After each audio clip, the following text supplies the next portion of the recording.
What is up, everybody, and welcome to FLW Videos. In today's episode, we're going to be performing a full-on guide for the Pokemon Go Fest Makeup event.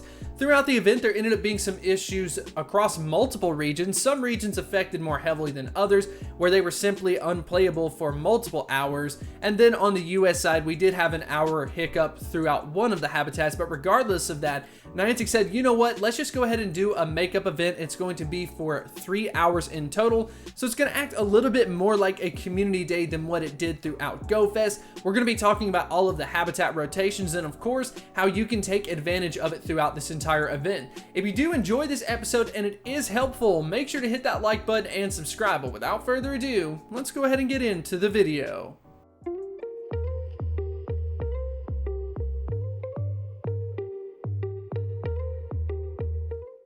Makeup event. I think that this is a really cool way to kind of summarize this anyways, because there's a lot of things that we just kind of missed out on GoFest. Maybe you have a shiny that you, for whatever reason, were not able to obtain throughout the regular GoFest. This is going to be your last and final shot. I'm also in that boat as well. I'm trying to get myself a shiny unknown, the G and the O, crossing my fingers on that one, but I would love to know what you're going to be looking for throughout the event, and we'll be talking about everything that will be spawning throughout it. So anyways, this is going to be on Sunday from 11 a.m. to 2 p.m. local time. So we're not having to do those weird rolling time zones or anything like that. It's just 11 a.m. to 2 p.m. within your local time zone. And there's going to be 3 habitats that will be featured. And of course, throughout this event, we're going to be talking about the bonuses, features, as well as the spawns. So let's go and jump into this. I want to start this one up because this is easily the best thing that you can learn throughout this event and of course utilize, and that is the gifts containing rare candies. I have to say, when GoFest happened, unfortunately the first rotation got completely screwed up in the US and we weren't able to take advantage of this, but when the second one rolled around, oh yeah, this was huge. I got over 70 rare candy just by opening up gifts. This was a huge deal. So as far as the guide is concerned, I would recommend you to not open up any gifts until the event starts, and of course open up as many as you possibly can throughout the event. Hopefully you can get upwards of 100. That would just be insane. I believe that the limit is going to be adjusted up to 100 gifts that you can open up throughout the day, but who knows? It may be a little bit more. Let me know in the comment section below if you have a clarification on that. But anyways, we'll also be talking about when you would want to open up these gifts throughout the event, where one of the habitats is going to be a little bit on the weaker side. So yeah, we'll discuss that in just a second, but the incense are going to be buffed where they're going to be moved up to an hour versus 30 minutes, and then it's going to end up spawning a Pokemon every minute. And the reason why you would of course want to do this beyond just getting more Pokemon and more Stardust in that way is that Unknown is going to be specific to the actual spawn for the incense. So that's very important. Unknown simply couldn't fit in any of the habitats, and it was just a Pokemon that was featured for the entire event. So to obtain that, you're going to have to use yourself an incense to get that. So incense is going to be huge if you're trying to look for the shiny G as well as the O. That's definitely what I'm going to be doing, and of course with that hour benefit, it's going to be amazing along the way.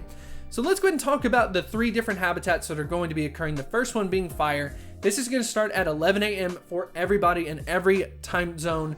I'm just pointing that out, going ahead and mentioning that again. But as far as the new shinies are concerned that were featured for GoFest, we've got the Charmander with the hat for GoFest, as well as a Heatmore. So Heatmore, definitely one of the more popular ones as far as shinies are concerned.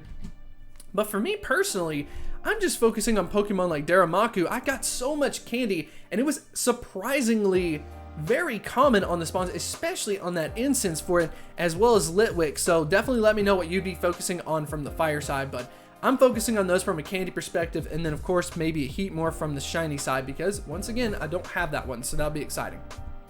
Up next, we've got Water. So I would say that Water is probably a little bit of the worst one out of all 3 of them. So in this particular case, during the 12 p.m. time, I'm probably just going to open up my gifts super hardcore during this time period and just kind of focus on that a little bit. As far as the new shinies are concerned, you do have that shiny Squirtle with the Pikachu hat, but other than that, nothing new featured for the event. So definitely, in my opinion, I think you should focus on opening up the rare candies throughout this hour in particular, just because it is a little bit softer on the spawn side. And then finally, we'll rotate into the 1 p.m. for Friendship. This is going to actually be the last final habitat that's going to end up occurring.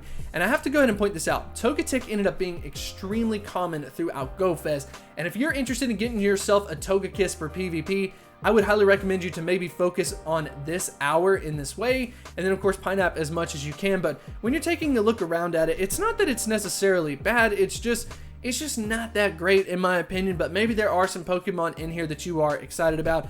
Unfortunately, we did not see a shiny Snorlax. Can't explain that. It got featured on the front page of the event, but for whatever reason, shiny Snorlax did not get unveiled throughout this event.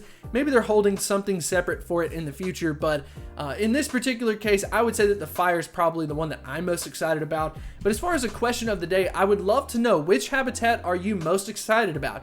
Is it the friendship?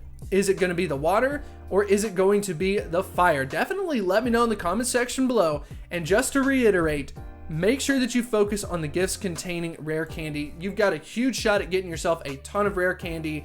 And of course, make sure that you don't open up any before the event. But anyways, I would love to know what you think about this makeup event. Is it going to make up for the fact that we missed out some on the regular GoFest? Let me know in the comment section below, and I will see you next time. Huge shout out to the supporters over at Patreon. If you would like to get exclusive perks, make sure to check out that link in the description, and I will see you next time.